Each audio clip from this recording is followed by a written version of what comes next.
Bana, kitendo cha Baba Levo pamoja na Mwijaku kutangaza nia yao ya kugombea ubunge kwenye uchaguzi mkuu wa mwaka 2025 kinazua mjadala kuhusu tasnia yao isiyo rasmi ya uchawa. Wanazungumzia sanaa ya kujipendekeza hadharani kwa watu maarufu au wenye nguvu ya kiuchumi.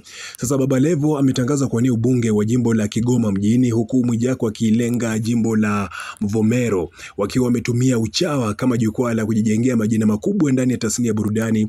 Hatua yao ya kuelekea kwenye siasa inazua maswali kadhaa. Swali la kwanza ni je, huu ni mwisho wa taaluma yao hiyo ya uchawa? Je, watawaridhisha wengine mbinu zao, au je, kizazi kipya kipo tayari kuchukua nafasi?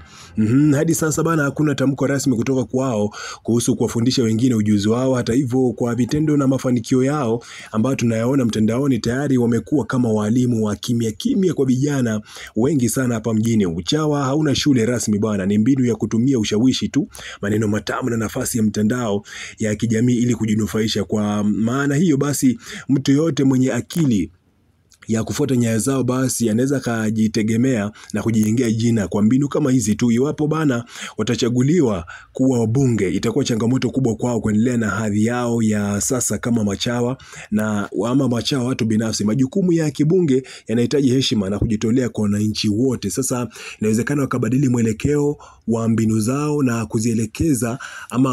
kuzielekeza katika uchawa wa kisiasa, yani kusifia viongozi wao au sera za serikali.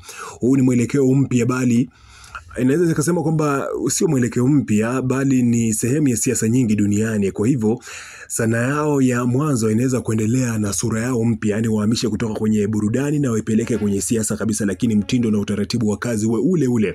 Kuondoka kwa Baba Levo na Mwijaku kwenye kilele cha uchawa kutaacha nafasi ya wazi sana. Tayari mitandao ya kijamii inaonyesha viashiria vya vijana wengi sana wanaojitokeza kuiga mtindo wao wa kuishi. Wanajipendekeza kwa watu maarufu au pia wanafanya biashara wakubwa. Mafanikio ya hawa wawili basi ni ushahidi mkubwa kwamba uchawa unaweza kuwa chanzo halali cha kipato na umaarufu pia, na hivyo kuwa motisha kwa kizazi kipya. Soko la machawa bana lipo na litazidi kuhitajika kadri watu maarufu wanavyozidi kuongezeka na kutetewa na kusifiwa hadharani kabisa. Sasa bana, safari ya kisiasa ya Baba Levo na Mwijaku ni ukurasa mkubwa kwao binafsi, lakini pia ni ishara ya mabadiliko makubwa kwenye jukwaa la uchawa kiujumla. Sasa unahisi kabisa kwamba wanafaa kuachana kabisa na mambo ya uchawa, wakatumikie wananchi wao kama wanasiasa ama kama wabunge kwenye mabunge ama bunge lijalo? Ama unahisi kabisa kwamba swala la uchawa pia walihamisha kutoka kwenye burudani wawe sasa machawa wa rais, machawa wa waziri wakubwa, wachawa wanasiasa wenzao? Ama hii inabidi waachie vijana wengine basi nao wa take over bana? Wewe maoni yako bana inabidi unipe pale chini kwenye comment section.